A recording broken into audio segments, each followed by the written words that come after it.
Inscreva-se no canal Paulo Mesquita no YouTube. Curta, comente, compartilhe. Vamos levar mais longe nossas posições e opiniões. Direto no assunto, com Paulo Mesquita.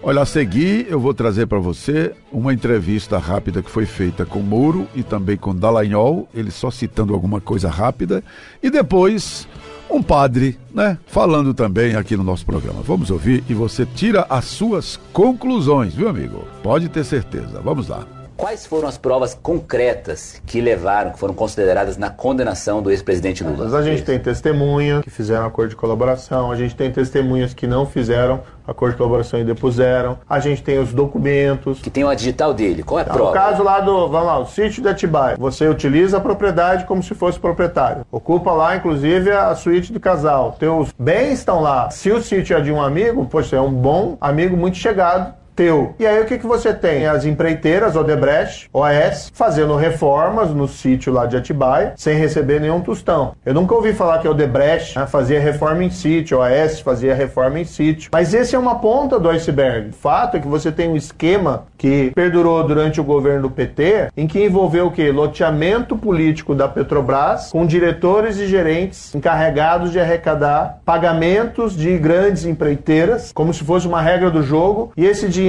ia para eles parte, que eles enriqueciam, e parte para o mundo político, seja para financiamento ilegal de campanha, ou seja para enriquecimento ilícito dos políticos. A Odebrecht fez aquele acordo e revelou, o João Santana falou isso também, o Antônio Palocci falou isso, palavras deles, e tem documentos que foram apreendidos antes da colaboração, que o PT tinha uma caixa, uma espécie de uma conta corrente com a Odebrecht de 200 milhões de reais. Estava lá no programa especial italiano, que é um documento que foi apreendido antes. E aí você tem que fazer as interpretações e depois eles confirmaram esse conteúdo. E segundo eles mesmos, eram provenientes de trocas. E existiam provas concretas dessas testemunhas que fizeram delação premiada, né? Assim, eu pergunto, e-mails, conversa de WhatsApp, coisas que eles pudessem comprovar que de fato essas... Não, veja, ninguém é condenado com base na palavra de um colaborador. Isso. Sempre tem que ter prova de corroboração. Na época foi tudo divulgado, a gente publicou inclusive esse programa especial italiano, estava lá, italiano era o Palocci,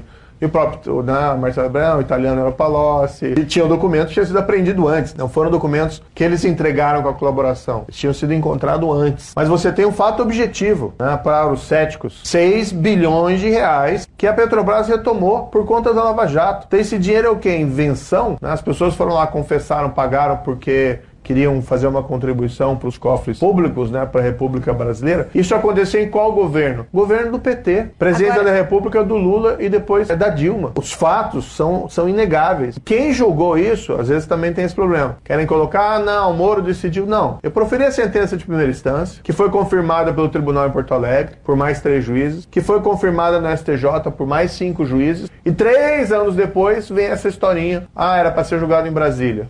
Quando o Supremo Tribunal Federal anulou o caso Lula, muitas pessoas passaram a falar que ele foi inocentado, quando ele não foi inocentado. 3 tribunais, primeira, segunda e terceira instância, juízes independentes, mais os ministérios públicos que atuavam perante essas instâncias de modo independente, entenderam que existiam fortes provas, não só de corrupção, mas de lavagem de dinheiro também. E não era corrupção só em relação a um triplex e lavagem de dinheiro de um triplex. Não, era corrupção na Petrobras. Vários veículos de imprensa divulgaram isso de modo errado. Ele não foi condenado por um triplex, ele foi condenado por corrupção de dezenas de milhões de reais na Petrobras e por lavagem de dinheiro no triplex. As duas coisas. E depois ele foi, no segundo caso, condenado de novo, em primeira e segunda instância, por corrupção na Petrobras, mais lavagem de dinheiro num sítio que era o sítio de Atibaia. E aí o Supremo vem e ele não inocenta o Lula. O Supremo não disse que não existiam provas, ele não entrou no mérito. O Supremo anulou por uma questão formal. Do mesmo modo como anulou, o STJ e o Supremo anularam os grandes casos contra a corrupção no país. O sistema de justiça nosso foi feito para garantir a impunidade dos poderosos